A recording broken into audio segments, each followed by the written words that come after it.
आप नलिन जी को सुना रहे हैं या ये आप अनुराग भदौरिया को सुना रहे हैं?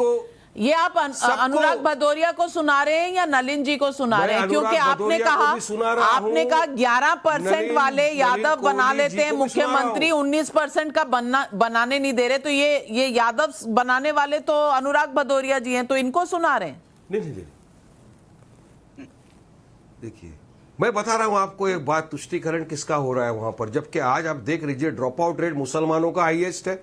मुसलमानों के इलाकों के अंदर कॉलेजेस स्कूल कितने बने हैं? कुछ भी नहीं। आप 2017-18 के अंदर जब भी प्रधानमंत्री आयोग योजना ग्रामीण बना था, उसके तहत इन लोगों ने 7.5 लाख घर दिए थे। किसको दिए 7.5 लाख घर? नॉन मुस्लिम को। और मुसलमानों को कितने घर दिए आपको जानकर हैरानी होगी नविका जी, आप आपके फैक्ट चेकर से फैक्ट करा दीजिए, 10 से 12 घर दिए बस, उससे ज्यादा घर नहीं दिए। तो फिर मोदी और योगी क्यों बोलते हैं सबका साथ, सबका विकास, सबका विश्वास? किस तरह से आप ये करेंगे तो सिर्फ आपकी तो भाषण ही भाषण रह गए, और भाषण से तो चुनाव नहीं होता। अब रहा अनुराग जी का, मैं आता हूं समाजवादी पार्टी पे। समाजवादी पार्टी ने 2012 के घोषणा पत्र में क्या कहा था नाविका जी?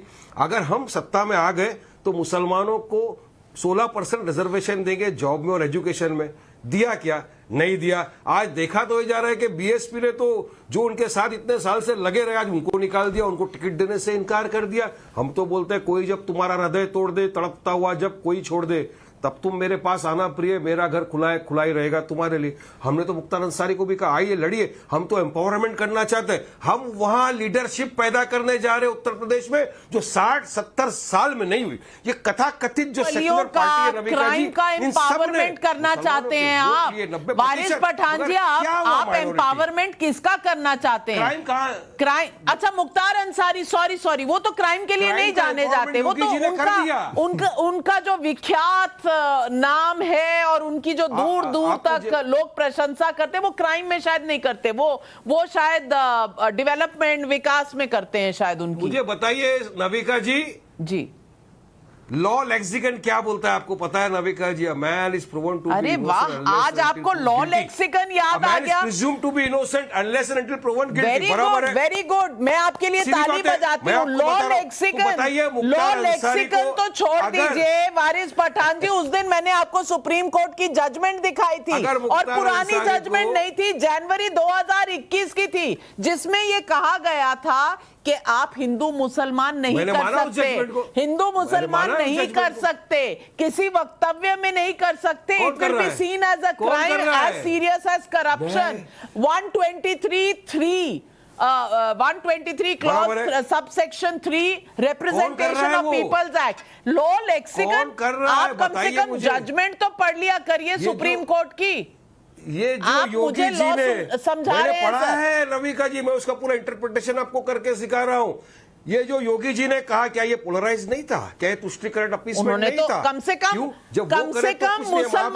मुसलमान का ये नहीं होता। अरे कम से कम मुसलमान परसेंटेज में नहीं बताए, मुसलमान का नाम नहीं लिया, अब्बा जान कहा, लेकिन कम से कम मुसलमान नहीं कहा। कहने को वो कहते हैं ना, थोड़ी सी चिलमन रहने दी। आपके वक्तव्य में, ओवैसी जी के वक्तव्य में तो वो चिलमन भी नहीं थी, वो पर्दा भी नहीं था, कुछ नहीं था, खुलेआम हिंदू मुसलमान यादव मुसलमान आप कर रहे थे।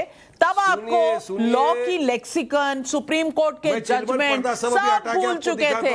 नलिन कोहली जी, मैं राशिद अलवी जी आपके पास आ रही हूँ, और हमारे अवस्थी साहब हमारे साथ जुड़े हुए हैं, लेकिन क्योंकि इन्होंने लॉ लेक्सिकन की बात की, तो बीजेपी के प्रवक्ता है नलिन कोहली, लॉयर भी हैं, तो उनसे पूछ लूं, लॉ लेक्सिकन इनको बड़ा याद है, जजमेंट याद नहीं रहती। नलिन कोहली जी, ये जो पार्शियल मेमोरी है, इसका क्या किया जाए? क्रिमिनल केसेस से वो है असेंबली में। Mukhtar Ansari is equal to development, is equal to vikas, और यही कह रहे हैं वारिस पठान जी। आज वारिस पठान जी ने एक नई व्याख्या दे दी। अंधा होता है लेकिन पब्लिक अंधी नहीं है। अंसारी साहब बहुत प्रसन्न होंगे वारिस पठान जी के इस वक्तव्य से।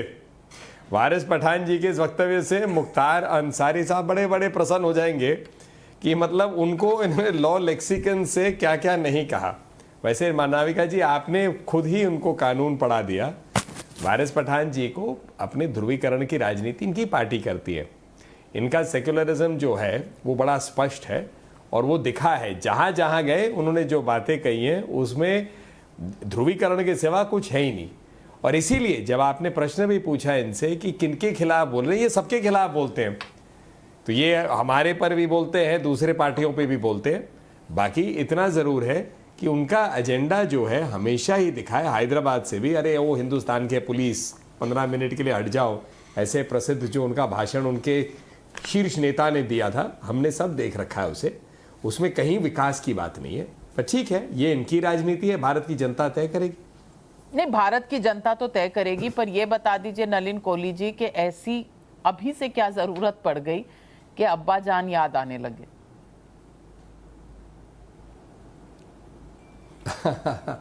मैं अभी फिर उसी बात को दोहराऊंगा नाविका जी। अब्बा जान में कौन सी आपत्तिजनक बात है? आप देखिए, अनुराग जी तो बिच्छू तक पहुंच गए। मोदी जी के लिए नपुंसक, घांची, बंदर, गंगू तेली, क्या क्या शब्दों का प्रयोग कांग्रेस और अन्य नेताओं ने कहा। मुझे अभी भी समझ नहीं आ रहा कि अब्बा जान कहां पर कोई ऐसा शब्द है। आप बताइए मुझे, क्या अब्बा जान जो है कोई ऐसा शब्द है जिससे मतलब किसी को शर्म लगती है उसको बोलने में? क्या बात कर रहे हैं ये लोग। और अब भदौरिया जी को देखिए कितने उत्तेजित हो गए वो। मैंने अभी इधर कहा, अच्छा एक बार बताइए भदौरिया जी, आपको क्या लगता है कि अब्बा जान एक आपत्तिजनक शब्द है क्या? अगर आपकी पार्टी को लगता है कि आपत्तिजनक है तो आप लगा दीजिए ना एक प्रोटेस्ट कि हम नहीं चाहते देश में अब्बा जान शब्द का प्रयोग हो। अरे आपका अधिकार है। भदौरिया जी मुझे सिर्फ इतना बता दीजिए, भदौरिया जी मुझे सिर्फ इतना बता दीजिए भदौरिया जी के Mukhtar Ansari innocent till proven guilty lexicon of law उनको अप्लाई करना चाहिए? देखिए, मेरा एक सीधा सा मानना है, हमारे हिंदुस्तान में कानून व्यवस्था है और कानून अपना काम करता है। अच्छा। और कानून, जब हम लोग संविधान को मानने वाले लोग हैं, कानून को मानने वाले लोग हैं, हम भारतीय जनता पार्टी की तरह नहीं है, अंसारी को भी मानने वाले हैं। अरे कानून छोड़ दीजिए सर, आप ये बताइए कि आप मुख्तार अंसारी को मानने वाले लोग हैं कि नहीं है, ये बताइए। वो तो आप हो, मैं आपको क्या बता रहा हूँ। हम कौन होते हैं? हम कोर्ट तो है नहीं कि हम डिसीजन दे देंगे कौन गिल्टी है कौन गिल्टी नहीं है। अच्छा। ये संविधान है, न्यायपालिका है। न्यायपालिका के ऊपर हम कौन होते हैं उंगली उठाने वाले? न्यायपालिका किसी को फांसी की सजा देगी तो उसको फांसी होगी। न्यायपालिका किसी को जेल में अंदर आजीवन कारावास देगी तो देगी। ये अनुराग भदौरिया थोड़ी होते हैं इसको डिसाइड करने वाले, ना नलिन कोहली जी डिसाइड कर पाएंगे। वो खुद ही टाई बांध के रोज इस बात की लड़ाई कोर्ट में लड़ते हैं, न्याय मांगने की लड़ाई न्यायपालिका देगा। नविका जी आप दे सकते हैं, न्यायालय में लड़ते जाके, उनके हाथ में फैसला थोड़ी है, फैसला तो न्यायपालिका देता है।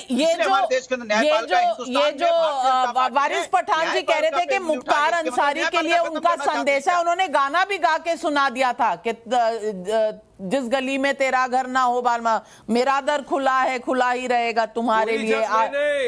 कोई जब तुम्हारा हृदय तोड़ दे, सॉरी कोई जब तुम्हारा हृदय तोड़ दे, मनोज कुमार को याद करके कह रहे हैं, मेरा दर खुला है खुला ही रहेगा।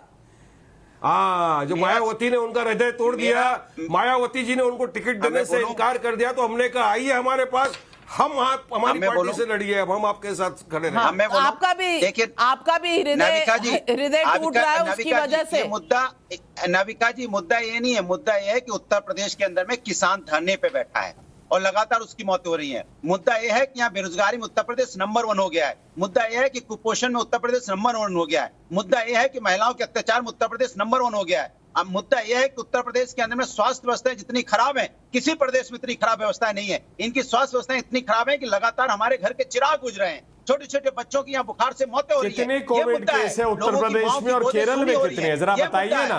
अरे बताइए तो सही, कोविड के कितने केस है उत्तर प्रदेश में और केरल में कितने हैं? महिलाओं का चीरहरण हो रहा है। कौन से देश में रह रहे हैं भाई साहब? गोली मारी जा रही है, अगर वो अपने बाप का। अरे कौन सा, आप इसको बताइए तो सही। महिलाओं की चीरहरण की चिंता कर रहे हैं तो आप मुझे याद दिलाइए ना, सबको बताइए किसने कहा। अरे लड़के तो लड़के हैं, ऐसा होता ही है। लड़कों की चीरहरण की बात कर रहे हैं आप। घोटाले किसने किया था? गोमती फ्रंट का घोटाले किसने किया?